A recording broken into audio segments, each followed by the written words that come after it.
Hi everyone, welcome back to SmugMug Live. This is episode 96. Thank you so much for joining us today. Sorry my camera just bugged out just as we started the show there, so apologies for that. We'll sort that in just a few seconds. But thank you for joining the show today. I really appreciate it. Let me just fix this before we get started. There we go. Don't know what happened there. As soon as we started live, the gremlins jumped in there. So welcome back to SmugMug Live. As always, brought to you by SmugMug and Flickr.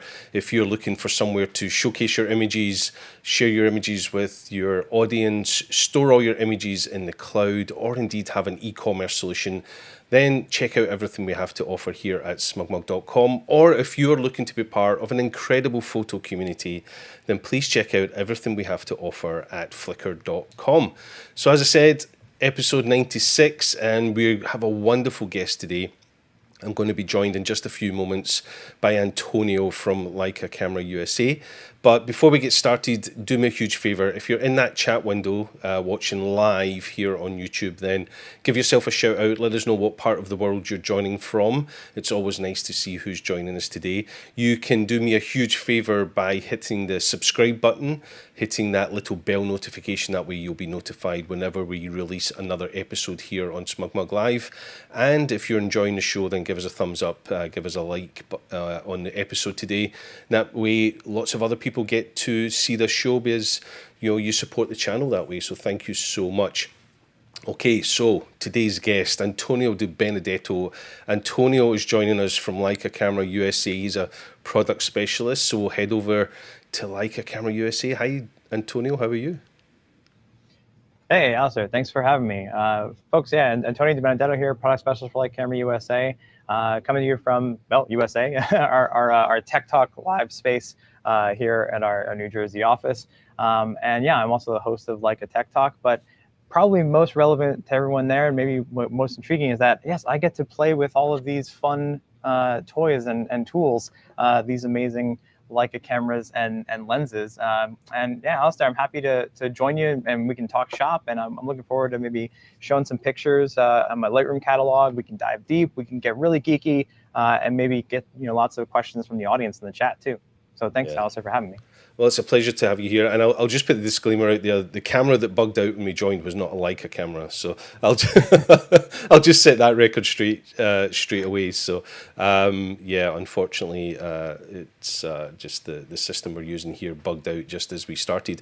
So thank you for joining us, Antonio. You and I have known each other for a few years now. We've done a few cool things together, and I thought, why not do an episode where we get Leica on and we just talk about the cameras and get a little bit geeky if we want to, and yeah, have a little look at some of the latest and greatest things from Leica cameras. And we very fortunate to have several SmugMug ambassadors and Flickr ambassadors be Leica ambassadors too. We've had several of them on SmugMug Live over the last 13 months. I'm thinking of people like Alan Schaller.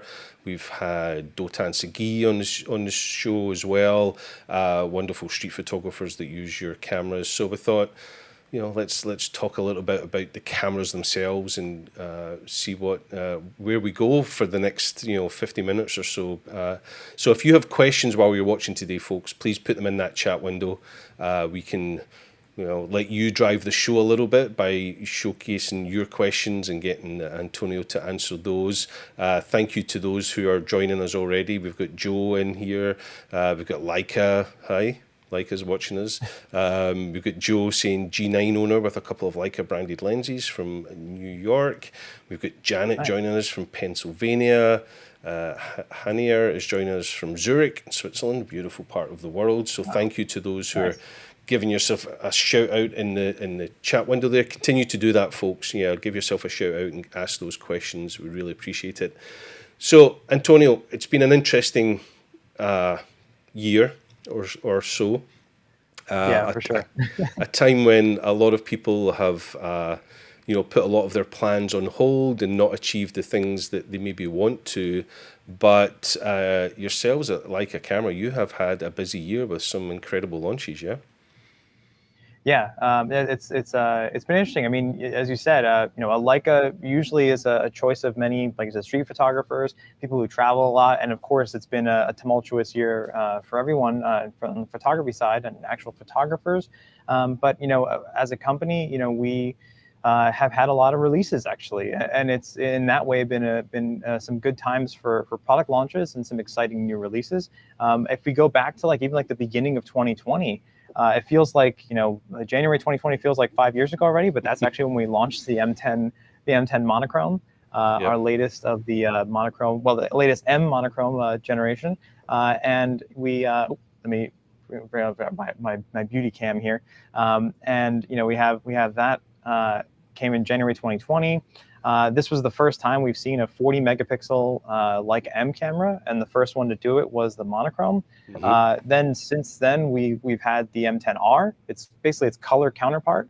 You know, 40 megapixel M camera, beautiful color quality coming out of this camera for sure. And you know, really nice striking look in that classic silver finish, but of course available in black as well. And you know, there's something that about evolving the M formula now with more resolution. But you know, it's not that we always do these kinds of changes just to say that we did them. There's noticeable gains from each of these cameras. And I think the M10 Monochrome, you mentioned Alan Schaller, I think being one of them, someone's been expecting this camera for quite a while. Yep. But go a little further, you know, we after the M10R, we also saw the launch of the Q2 Monochrome, which now brings the monochrome formula to a non-M camera, making the monochrome more accessible to more people who really seek out like features like autofocus and the kind of versatility that a Q brings them. Beautiful all black and gray design, just like the M10 Monochrome, so very much its sibling. And then more recently we had the SL2-s right at the tail end of 2020.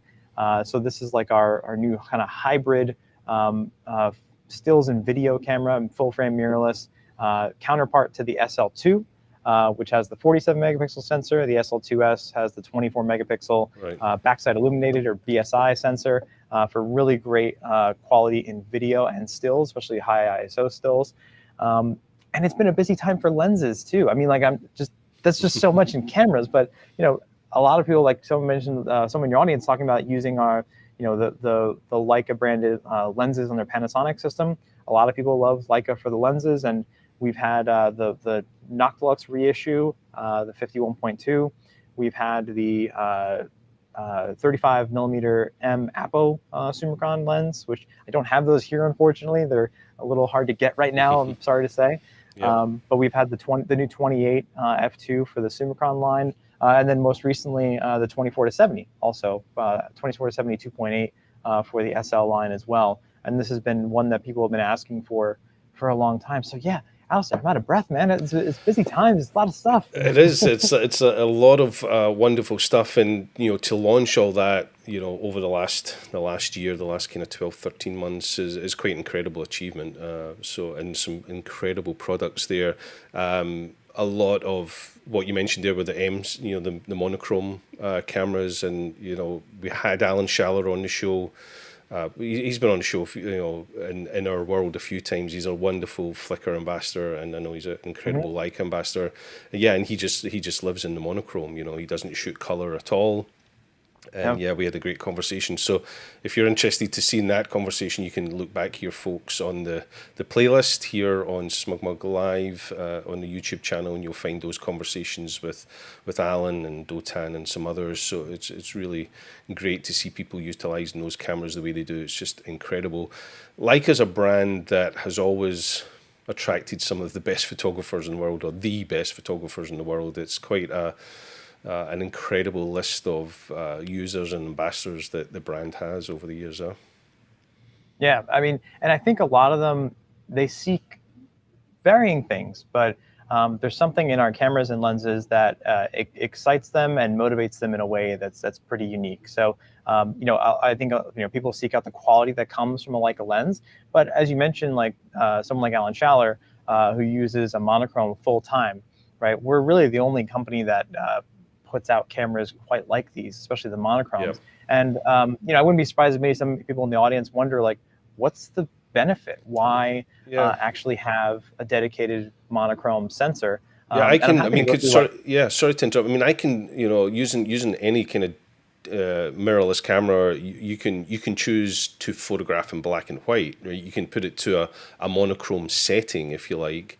But yeah, what is the fundamental difference between what you can do in a mirrorless camera with a monochrome setting rather than having a dedicated mirrorless camera? What's the big advantages there? Yeah, so ultimately, there's a few things that go into it, and actually, I'll pull up a slide here to just give a little helpful visual aid. So ultimately, what makes a monochrome? Well, we take the color filter array, or we omit it from the sensor stack, from the design of the sensor, and it is different than, of course, just converting the file from color to black and white later. And essentially, what you see is we see a natural increase in sharpness, increased image tonality, reduced noise, and a higher ISO range. So basically, when you remove the color filter array, the Bayer filter, each pixel is physically receiving more light. So you get an ISO range that scales upwards the entire way. So the M10R, for example, is ISO 100 to 50,000. The M10 monochrome is ISO 160 to 100,000. And because of the tonality, because of the look of it, because you can't get color noise, you actually have a little bit more of like a film-like kind of analog look to it, especially at the high ISOs where it looks a little less like noise and a little more like grain. And then, of course, there's kind of the intangibles, right? It's the emotion of it, the thinking in black and white, actually going out to shoot. And if you just take, this camera, the M10 monochrome, or just this camera, the Q2 monochrome, I mean, this is a great example. Just like bringing one lens out allows you to really focus on just that focal length, right? The Q2 monochrome does that with its 28 built in, but also with the fact that you're just going to think of black and white. You're just going to think of, what am I going to capture, and with no distraction of color. And I'll show you some images too. Yep. I've got my Lightroom catalog here as well. And just to give a couple of examples, like this image really came to mind for me because I remember when I took this. And I'm not saying this is an amazing photo or anything like that, but it's just that I was in the moment where we're getting some really nice light, very dimensional and directional. And I remember taking this photo kind of because I was thinking of shadow and light. And we always try to strive to think of the quality of light and seek the light when we're out shooting, but sometimes we can get distracted by color. Right? Sometimes we can just think like that's a really strong red, or that's a really beautiful green in the grass. And here, this image came to mind because after I took this image, I brought it home, and when I was like talking to my fiance, we were going through the images. She was with me on this little journey. She's like, "What is that? Where was that?" And I'm like, "Oh, it was that little fence, a little old like iron fence, really kind of like old structure, and it was the shadow it was created." And she's like, "I don't even remember that. I didn't even see it." And I'm like, that's kind of funny because the only reason I think I really saw it and stuck to it was because I was in that monochrome mindset. So I think that's a big part of the intangibles of a camera like the monochrome and what makes it unique. And then, of course, the technical, prowess. Like when I talk about the high ISOs, for example, we can go really crazy high on some of these ISOs. If you want me to go ahead and dive into a couple here. Yeah, absolutely. So one example that comes to mind when I think of these high ISOs, a lot of times, a lot of cameras can go very high on ISO, but we consider them in case of emergency kind of thing. And I encourage people to, with a monochrome especially, just push it as high as you want, and step out of your comfort zone. Because, like, for example, this is an image that I shot at ISO 100,000, and this is a shot that if I zoom in, like, it's got grain. Sure, it's got grain. I'm not gonna say it's like completely clean, but this was in a situation where I wouldn't have got the image at all. Yep. I wouldn't have been able to capture this moment, right? This is a fun family moment that was just something silly, and but I was like in like almost darkness, and I've been in that same my brother's driveway before, like with other cameras, and thought like I know I just can't shoot with a monochrome. I'm like, no, we can make something here, or like an image like this, which is at like ISO 50,000, which again, like it's just this is handheld. I could have done, like a tripod shot or something because this is more of a still life, but this was casually done. Just out looking at my Halloween decorations, and I thought it had a nice kind of spooky vibe to it with these shadows. And in the end, it's fun. You know, like that's a big part of it. The technical quality is part of the equation, but what it brings to you, especially handheld, like in this skate park, I was just roaming around after hours. I don't think I was supposed to be there, but you could barely see these ramps, but the camera can see them, and even handheld. This was at 12,500, so a little more moderate, a little more at like a range where a lot of cameras can capture a solid photo. Like we have plenty of other color cameras that can get a good photo here, but not at the same sharpness and quality that a monochrome can capture. So that's what some of the takeaways are of the monochrome as a whole, and the formula of the dedicated black and white.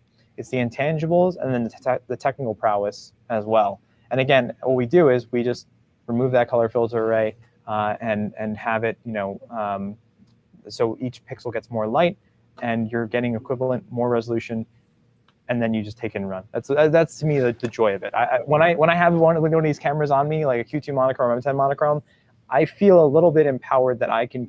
I'm not going to say I'm going to create always art, but I feel like maybe I can. Maybe it gives me a little extra confidence. Like, you know, I'm going to get something out of this that's going to be special to me, even if it's just a snapshot. Yeah, I mean, the kid eating the pizza there, I mean, you captured the story. You can tell, you know, you can tell that story. Okay, yeah, it maybe has a bit of grain, but, you know, in many other instances, you wouldn't even be able to capture the story and share the emotion of what's happening there. Now, with my mirrorless cameras, I can set them to, you know, a monochrome mode where I'm seeing monochrome through the viewfinder. You know, I'm in that mindset. But when I capture the raw file, it's just a color raw file. And so when it comes to the post production, I kind of have lost all that mindset. You know, I'm instantly seeing it in color. I have to then go and manipulate it and desaturate it, all that type of stuff. So yeah, I love the monochrome. Kind of, you know, the whole journey is in monochrome, you know, from the visualization to the capturing to the, you know, the exporting and post-production. You're just in that mindset the entire journey. I like that a lot. Yeah, exactly. Actually, I have another image I can show you real quick. This is straight from a slide, so we're not going to dive in 100% or like that. This is an older photo I made, but it speaks to that because, you know, I love the look of like high contrast black and white film. And this is actually a shot that I made some years ago on the original M9 generation monochrome, where our max ISO was 10,000, right? And now we're at 100,000, which is just, you know, kind of crazy, but it's very usable. And this, I wasn't paid to shoot this band. I was a big fan of this band called the Wilhelm Scream out of Massachusetts, you know, hardcore punk band. And I just love the look that you get from like these punk clubs in black and white, high contrast. And this one I actually shot with the cameras at the time were the M9 generation monochrome, and I also shot with the M Type 240, which was color, of course, older generation M, still a great camera. But, you know, I switched to black and white. And then I did exactly what you said. I imported the files when I came home, and I'm like, I always would think like, I'm going to shoot music, I'm going to do it in black and white. I'm importing the files, and I see all the color images coming in color, right, from the M Type 240, and my M9 monochrome images are coming in black and white. And I started to waver. I started to like rethink my whole philosophy of how I like to capture music, and it got me. I was like, I don't know if this is the right move, and I'm like, all right, you know what? Forget it. I highlighted all the M240 images. I just set them to black and white in batch. And I'm like, that's it. Never look the color again on those files. Because, again, there was just a quality to the monochrome images coming out. It captures the grittiness. I mean, that's the beauty of black and white, right? It immediately alters our sense of reality by creating something that's different than how we normally see the world. And that's the beauty of it. And here, you know, I just love this image, you know, right in the pit. It's dingy, it's dirty. It's grainy, sure. You know, again, this is a camera that, you know, is now almost 10 years old, but it's still a great image. And I've even printed this, and printing monochrome image is also part of the equation that's quite special. Yeah, indeed, the full journey. Yeah, the monochrome's really, really special. If you haven't checked those out, folks, you should check out the monochrome range for sure. It's a very interesting way to. It's like being back in the black and white, you know, film days, except you were still seeing color through the viewfinder even back then, whereas now through the viewfinder you're seeing well, Not on the M, I guess. On the M series, it's a rangefinder, so you're still seeing in color. Yeah, right? you're still looking through the optical. You can of course, put the EVF on top, an add-on EVF, and then you see, true black and white constantly. But yeah, the Q2 monochrome, Q2s, fully, the Q2 monochrome fully desaturates everything, the whole experience, even when you're looking. And again, film, load up Tri-X, load up T-Max, whatever, film, and yes, you can immerse yourself in the world of black and white. Just now with these digital sensors, you can do things at such higher resolution, higher quality at high ISOs that we dreamt of in the film days, but now it's really achievable. And I'll show one more quick comparison if I can pull it up, actually, because I have actually a little comparison of okay, so here's a shot. This is actually taken on a Leica M6 with T-Max 3200 black and white film. And then, look, it's just my cat. Okay, I'm not going to wax poetic about it's the most amazing photo. But it's just that it was really, really dim in the living room. And here you can see where you get at 3200. I mean, look, it's a cool photo. Like I love the look of analog for sure. There's a charm to it. But then I did pretty much the same photo on the M10 monochrome, and here I'm at ISO 25,000. Right, so I'm able to freeze the scene a lot better, get a much sharper image. I mean, the sharpness on the nose here was impeccable, and it's a much cleaner image at 25,000 ISO than we could really ever hope for. You see how much more resolution there is too. With film. So that's a big part of the equation here, is what it allows us to do further than we were able to do in the film days. Yeah, I mean, we're way beyond the conversation of will digital ever be as good as film? Will it ever be as good a resolution? I mean, we're now not just at the point of being able to resolve shadows and lights, and have that exposure that we've never been able to have. But the resolution of sharpness and detail is just exceptional now as well. It's hard to believe the difference of those two images. It's pretty cool. I've got a question popping in here, so I'd really love to drive this conversation through the viewers' questions. So, if you have questions while you're watching, folks, please put them in that chat window, and we'll ask them of Antonio. So David asked this question: what Leica is best for time exposures? Now, I think maybe long exposures is maybe what David is suggesting. So what's the best camera in your opinion for that? That's a great question. And actually, while the M10s can do a good job, M10R and M10 monochrome, I believe can go up to 4 minutes of a long exposure. I think I'm right if I recall correctly. I'm sorry, wait, no, it's higher now. I'm thinking of a prior generation. 16 minutes, I believe, is the long exposure for the M10 monochrome and the M10R. But now I'm just double checking that, sorry. 16 minutes, but the SL2 and SL2-s, right, are mirrorless full frame, fully featured autofocus cameras. These can go up to 30 minutes of a long exposure. And also one of the benefits of these twins here, right, the SL2-s and the SL2, they can both go to 30 minutes, but they can also, you can turn off long exposure noise reduction. It's a required feature of all of our other cameras. When you shoot an exposure of more than a couple seconds, it does long exposure noise reduction of matching that frame for that duration. So if we do a 5-minute exposure, you need 5 minutes added of a dark frame. But these two, you can turn that off, and you can go up to 30 minutes. So I would give the nod to either the SL2, if you want 47 megapixels, you want the high resolution, or the SL2-s, if you want the 24 megapixels, even higher performance at high ISO, and of course supplemented by the exceptional video quality too. So I'd give it to the SL system. Yeah, I think that's a great shout for your time lapse, your long exposures. And that's something I love to do. Is I'm a big fan of a neutral density filter and a long exposure and a seascape. I'm in my happy place if you put me in that type of environment. So it's good to know that SL2 range is best for that. Let's talk a little bit about the SL2, because it's a fairly new system. When you and I first met and first started talking, the SL2 had kind of just been launched around about that time. I should mention the first thing that you and I did together. You and I hosted a wonderful conversation around one of my heroes, the late great Jim Marshall. That was a great conversation we had with Amelia. Yeah, yeah, that was fantastic. So if you're not familiar, Amelia Davis is the owner of the Jim Marshall estate.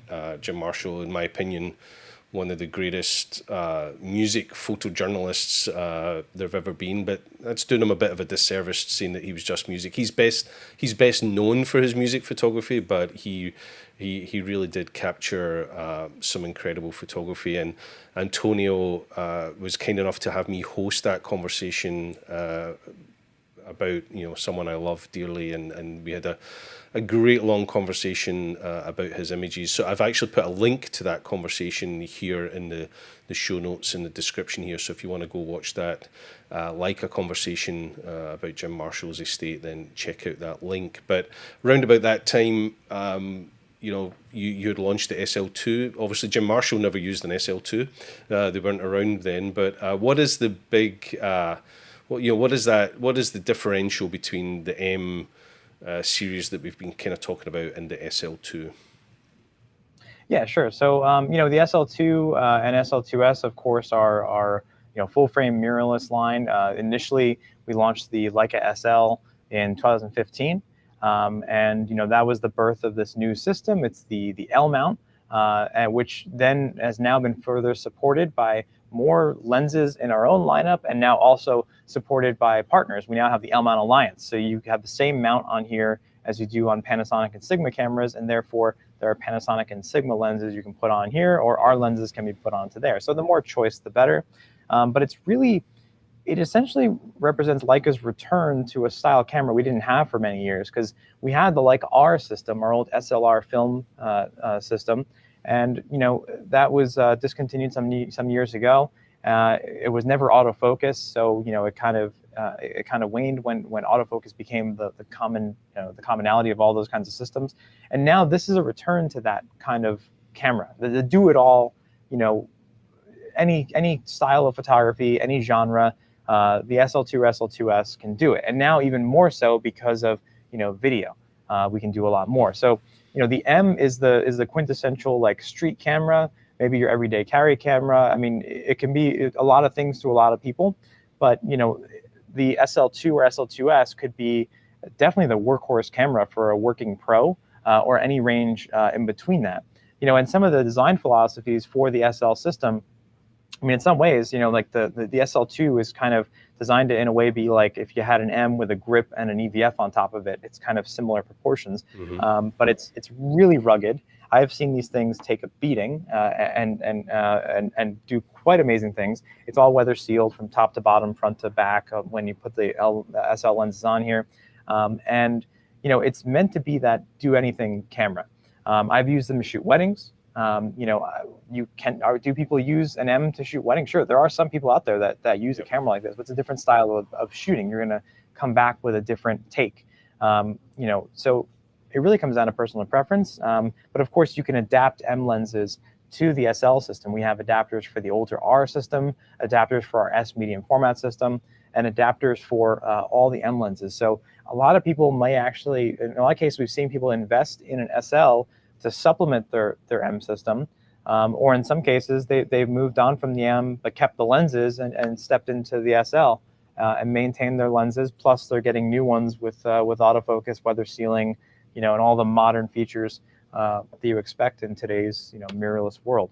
But there's a lot to love about these cameras, right? As I mentioned, this is 47 megapixels, and the SL2s is 24 megapixels, and the video features are another big thing. It's a bigger push from Leica. It's part of our legacy, actually, is the history of cinema baked into Leica's origins. Right, the very first Leica camera was really designed to be a test camera to test the emulsions of the film that Oscar Barnack was going to be taking for his short movies. Yeah. So cinema is part of our DNA, and so it makes all the sense in the world that we have a camera like the SL2 and SL2s to allow people to do both. Yeah, I maybe a lot of folk don't know, but Leica makes some incredible cinematography photography lenses, right? Cinema lenses Yeah. that are just, second level. They really are second to none. The cinematography lenses you have. I've never actually seen one or utilized one in the raw. But have you used any of the cinema lenses? Yeah, I mean, they're like way above my head in terms of like, I can never even begin to dream of utilizing their full functionality, but they are amazingly impressive. I've had the luxury of going to Wetzlar, Germany, seeing the factory, not only where all the cameras and lenses are made, but also where the Leica Cine division is. And they are really impressive. They are just so like perfectly corrected. The amount of effort that goes into manufacturing an M lens is impressive. And then when you hear what goes into a cinema lens, where the tolerances have to be even that much higher, because frankly, a DP, a camera operator in the cine world has higher demands than us photographers. They just do, right? So everything has to be perfect. Everything is pretty much perfect here, but they just have to take it that next step further for the right focus pulling, the right balance, everything. No focus breathing, all of those things. So it's really impressive, and the Leica Cine lenses have even been used to film many Oscar-winning movies, such as like Birdman, Revenant. They have quite the pedigree. So they've become a big fan favorite of many of the pro like Hollywood rental houses, and certain DPs and directors for sure. Yeah, well, maybe they need to start using them on our SmugMug film series. If it's going to help us get an Oscar, that's for sure. So we'll look into that. There you go.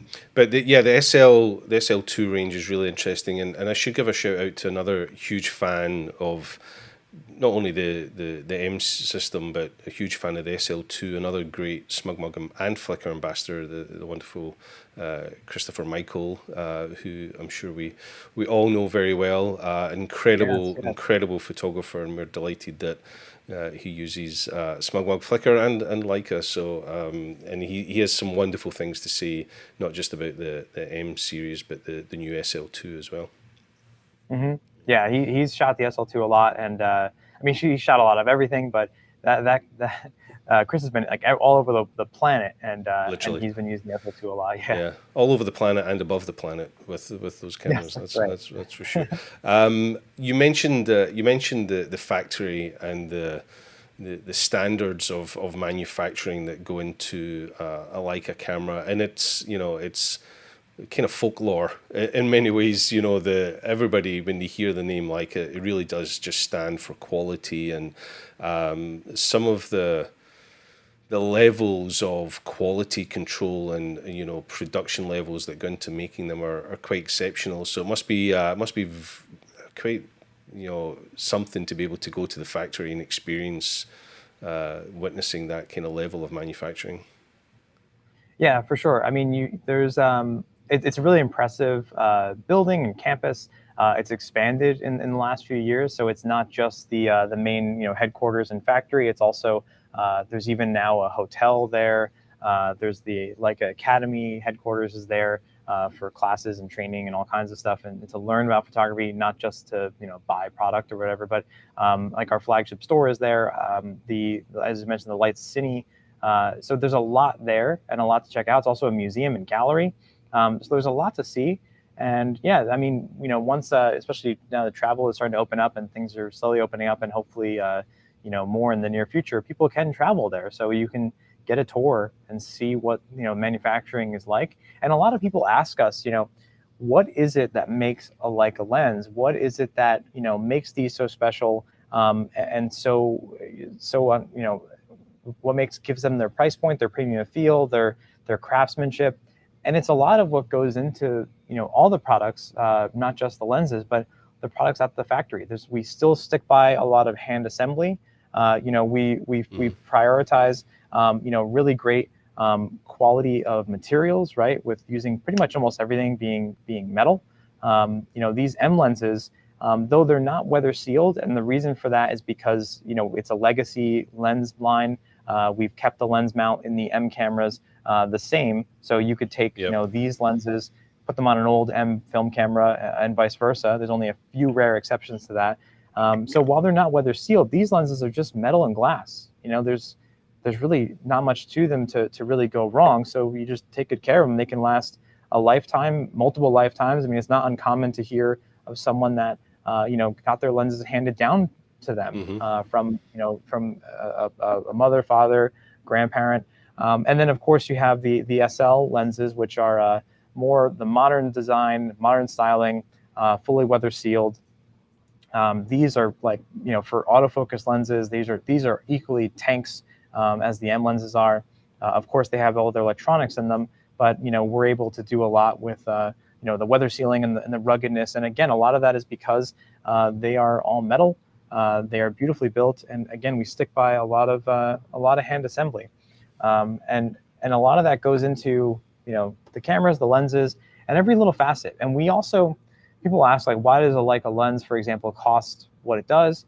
Well, if I'll show you some images here in the process, it's a lot of the hand assembly, and then it's not just that we have these quality materials. We reach certain very high quality standards, right? Maybe what other brands or companies might manufacture and say this is passable. Our levels are set much higher. So we have to be careful of like a higher failure rate to accommodate, because everything has to be really as close to perfect as possible. So, but we stick by a lot of hand assembly. We do going through the lens process, for example. We do a lot of we do our own polishing, going from the unfinished lenses to after the ultrasonic treatments and polishing processes. We have a lot of patented processes for our aspherical lenses, and a lot goes into each and every lens element that goes into a camera lens. And of course, a camera lens might have 5, 6, 15, almost 20 different lens elements. But all the polishing and grinding processes that we do, everything is meant to reach the highest level, especially in our aspheres, our aspherical lenses.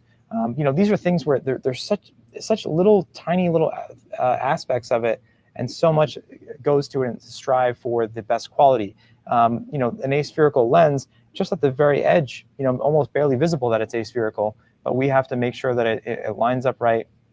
It's polished just right, designed just right. We do a lot of testing, a lot of hand inspection as well. And then when it comes to the assembly and putting it into the lens and constructing the lens, there's just a plethora of work. It's hours upon hours upon hours of work hours per employee per lens, right? So each one, whether it's the aperture, the installation of the whole barrel construction, a lot goes into it. Even this part, one of my favorite parts, right, where they're cementing the lenses together by hand, or one of my absolute favorites, the blackening of the lens element on the side. Generally speaking, a lot of what goes into a camera lens is reducing the reflections within the barrel, right? That's why we have these advanced coatings, and each lens element, of course, is blackened on the edges where you don't see it, but it's to prevent further stray light from reflecting internally in the barrel. And this is done by hand on every single lens element that goes into our lenses. They tried an automated process some years ago, but they found that it wasn't as good as doing it by hand. And there's only a few people in the company that do this, because it takes such a high level of precision on each lens element. I love that. I love when there's parts of a process that we could look at automating, and there's what we can do with automation now is incredible. But the fact that there's only a few people who have the skill set to do that, to me, that still blows my mind to this day, that people can achieve a quality way beyond what we can do with automation. And even just looking at this images, you get a sense of the number of work hours that goes into just a single element. So paying for those work hours alone, it's no surprising you're paying for a premium product, when you let alone the quality raw materials and stuff that go into the manufacturing of it. Yeah, exactly. No, there's a lot to it, and we, like in this example, like these are various different lenses that we're showing you a little bit here of. So I believe this is actually an SL zoom lens that we're seeing, or an S zoom lens. So you could see the inner barrel all metal, the exterior all metal. the beautifully machined like components that go into it, like the channels that the screws follow when you zoom the lens. Here now back to an M lens, and all the testing that gets done throughout the process, and then even in the finishing. And then this is also taken to the camera level as well. The M's are they're very much like the mechanical watch of the world, right? They are mechanical instruments digitized, basically, with electronics added to them, and that's what makes them unique. Keeping the lens mount the same, keeping the same kind of operation, but instead of adapting this system to digital, we kind of adapted the digital technology and the digital age to the M system. And that's why we're able to do what we do with the M system, keep it alive, keep it going, and keep it being our legacy that's alive today, instead of just being a legacy that we think of in the past. It's something that excites people today because it's kind of not that far off from the way you made an image some years ago. So I think it also speaks to the M's specialness, and all of our cameras. Like here we see, like even on a Q camera, right? The way the leatherette gets put on by hand. A lot of hand assembly goes into all of our cameras and lenses, not just not just the lenses, not just the M system itself. So there's a lot to be really impressed by. And again, if people check out one day, if you take a pilgrimage out to Wetzlar, Germany, it's about like 45 minutes outside of Frankfurt from the airport. And it's also it's a historic place too, because you can go down the hill and like the same spot where Oscar Barnack took the original picture with his original camera is there. It's looks a lot like the original photo too. And so there's a lot of history to absorb too. So it's a lot of fun. Yeah, and of course the red dot's put on by hand, right? Yes, of course, and that's the final, right? That's when it's finished. Yeah, that's really cool. It really is a living legacy, the M series. It's and there's something, being fortunate to photograph with them from time to time, and there's just something about the feel of a camera. We've spoke about this before on the show. Just the way a camera can make you feel when you're holding it is critical to the photography that you're going to take. And that doesn't mean you pick up a Leica and you're instantly going to, that's going to be the camera. But there's going to be a camera out there that when you pick it up, you think, yeah, this inspires me to take photographs. And that's what a lot of people are looking for, that camera that inspires them to go out and do their best work. And, Leica, M series is certainly one of those kind of living legacy pieces that when people pick it up, although it's a state-of-the-art modern digital camera, you can feel nostalgic about it. Yeah, for sure. I mean, it's again, for me personally, like what convinced me years ago before I worked for Leica was, I got my hands on an M6 and I thought I'd try it out and see, like, okay, I've heard these things hold their value really well. So if I'm not a fan, I could probably sell it, and make my money back. And that's also true. They are an investment that retain their value better than most other cameras. And I got to use an old lens on it. I had an old lens that we looked it up. I was working with a buddy of mine, and we saw this screw mount lens. I put a little adapter ring on it, put it on there. I took the pictures, and I'm like, God, this is a really old lens, and it really makes a beautiful image still. You would think an old lens like that would just be soft all over and kind of messy, but I was really impressed with the images. And then we looked up that lens, and because the aperture markings on it, I actually learned that was the pre-war version of that lens. So here I was thinking, like, this lens is older than both my parents. Like, this is like I don't know where this thing has been, how many people may have owned it. I don't know, but this lens can tell a story, and here I can go make stories with it. And that was just like that light switch turned on. I'm like, This is that aha moment. Like, this is really cool. And even if it's just for your own motivation, it's fun. Like it's an intriguing, cool way of taking a picture. You can take a picture today in myriad ways, right? With things that are quite good, right, in your pocket. But there's something, like you said, Alastair, about something that motivates you, and the M system really, I think just speaks to that so strongly. But even in the SL system as well, and other systems where, we took some of the DNA that we established with the M system, like for example, the 3-button control, where it's really minimal, streamlined controls, not for the sake of minimal aesthetic only. It's not just because the design is pretty. but it's because it's the shortest distance from your mind and the way you see the world to your hands and the camera and capturing the world you want. So we have that similar design philosophy, in the Q, again, similar 3-button layout. And then we also have it even in our pro level cameras, we said with the SL2 and SL2-s. So I'll use the SL2 and SL2-s to shoot a wedding, but I just you obviously there are all kinds of cameras used for that kind of task, but I just love how this is a camera that really connects with me, that I just know I customize it the way I want. It performs the way I need, and the quality coming out of it is just amazing. Actually, if you want, I can show you a couple. Let's dive into a couple more images if we can, real quick. Yeah, let's post some up images. I'll give folks a last shout out for some questions. We've got a question queued up here. We'll ask in a few moments, but after we've looked at some pictures. But yeah, final shout out for some questions. If you've got a burning question for Antonio or myself, then please ask it just now, and we'll get to that before the end of the show. But we've got a question here which we'll come to after we've looked at some of these images that you want to pull up.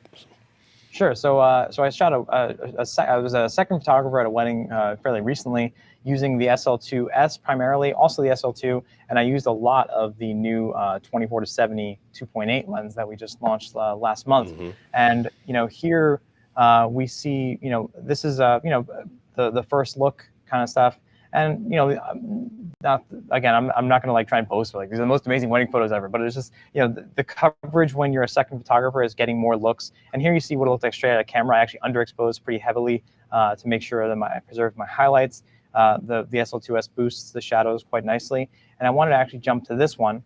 I'm shooting, and you can see my settings, right? I'm wide open f2.8, 70 millimeter, and if we zoom in, you can see that our groom, I'm going to zoom in, this is 24 megapixels, I'm going to zoom in to 300% to show just how sharp this lens is and what this lens and sensor can resolve. And you can see that our groom actually had a tear rolling down his eye upon seeing his wife in her dress for the first time.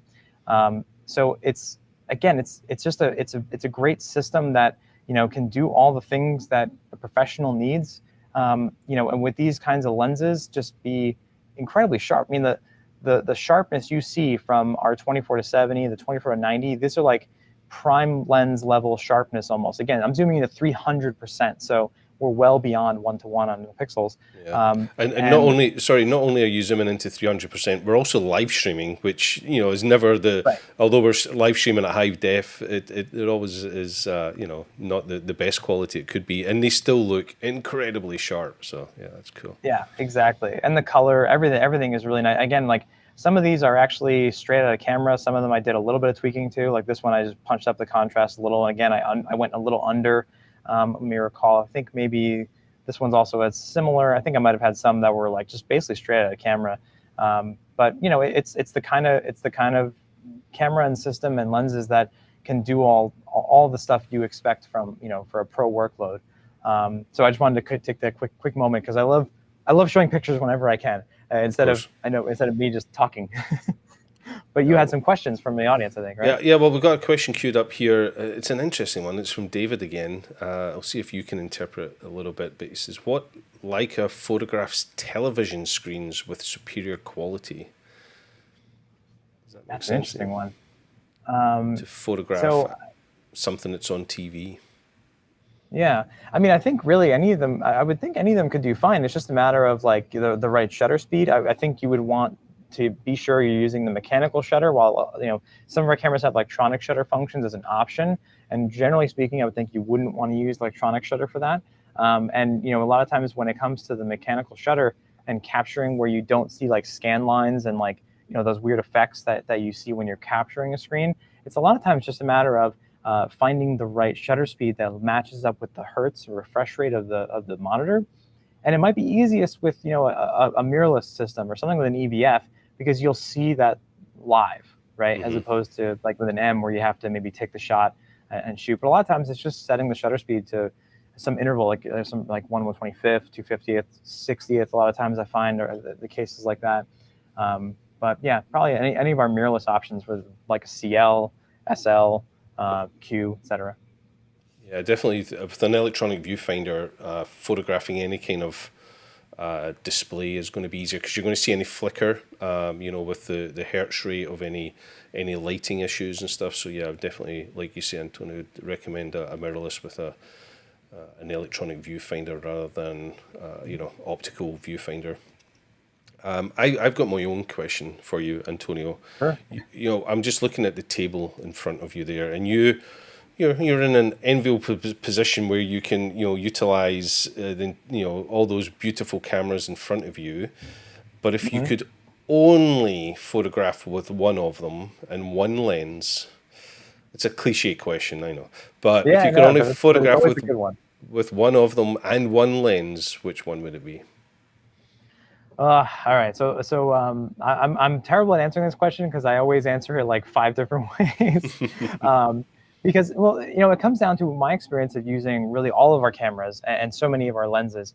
I find that there's just such a different way of expressing yourself with each of them. And there's really never one perfect solution. But, if I had to really boil it down, if I had to go one camera and one lens, a lot of times actually would just be, hey, just give me the Q2.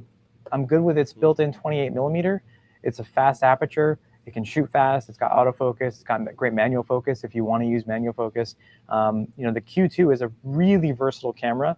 And then just if you like black and white, just pick the black and white flavor with the Q2 monochrome. So that's like kind of maybe my easy all-purpose answer.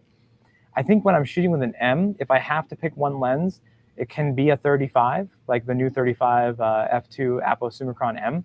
That we just released in March, I believe it was, because that one also has a close focus function where you can turn the lens closer and focus closer than usually M lenses can. And we can jump back into Lightroom if anyone wants to see some examples of that. It's also just an amazingly sharp lens.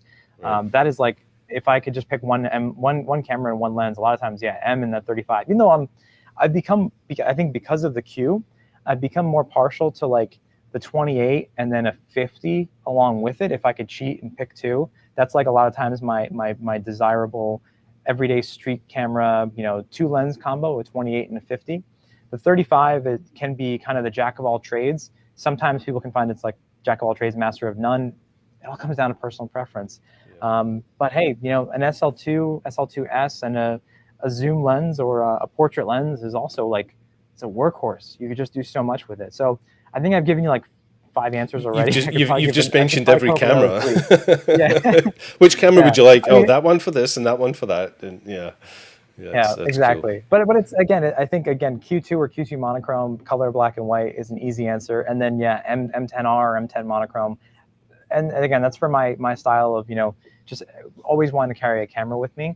Mm-hmm. But I use a lot of the SL2 and SL2-s, and they're just amazing tools for really that more in-depth, heavy workload. And I find that when I shoot with an M or a Q, sometimes I'm a little more casual, and I can get some great like snapshots. And then sometimes when I shoot like heavy with the SL2, SL2-s, it's like I'm creating some substantial work here. And again, for like a wedding, that kind of stuff, I think it makes a lot of sense. Yeah, it's interesting. I always find it interesting hearing about people's lens choice. It also depends on the genre of photography you do, of course. But I know having Dotan on the show recently, he was very much a 35mm guy. You give him an M and a 35, and he's in his sweet spot.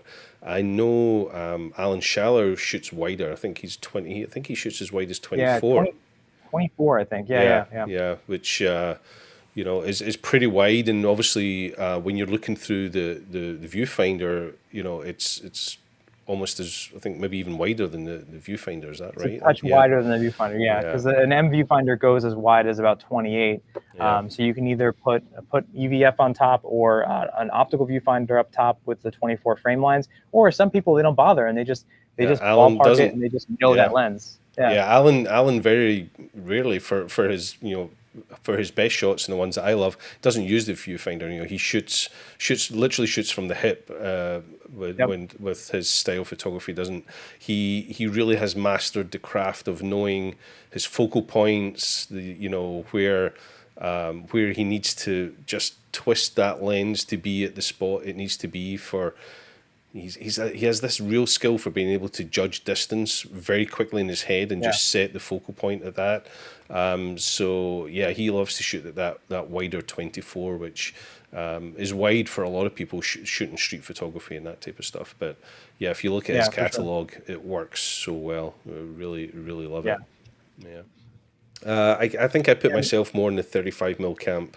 I like that slightly tighter than the super wide stuff. But yeah, interesting question. Right, everybody's very shy today. Not too many questions coming in. So No worries. what's next for yourself, Antonio? I know you mentioned there you do your tech talks, and we've mentioned. I've been on the Leica Conversation channel as well with some great hosts. So Mhm. where can people tune into you in upcoming episodes? Yeah, so we have Leica Tech Talk live on YouTube. We have had a nice run of episodes so far, and we'll have more planned for the future. But I don't think we have the next one scheduled just yet. But keep an eye out for if you subscribe to Leica Camera USA on YouTube, and then also for Leica Conversations, we've got more coming very soon. So that will have a pretty consistent flow of episodes coming through the summer.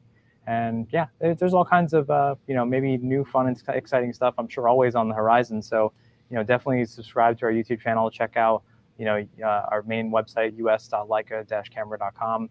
And if you subscribe to our newsletter, of course, then you're going to know firsthand right away what the latest thing is from us, or the newest event coming up. So I think there's lots of exciting things on the horizon, though, for sure.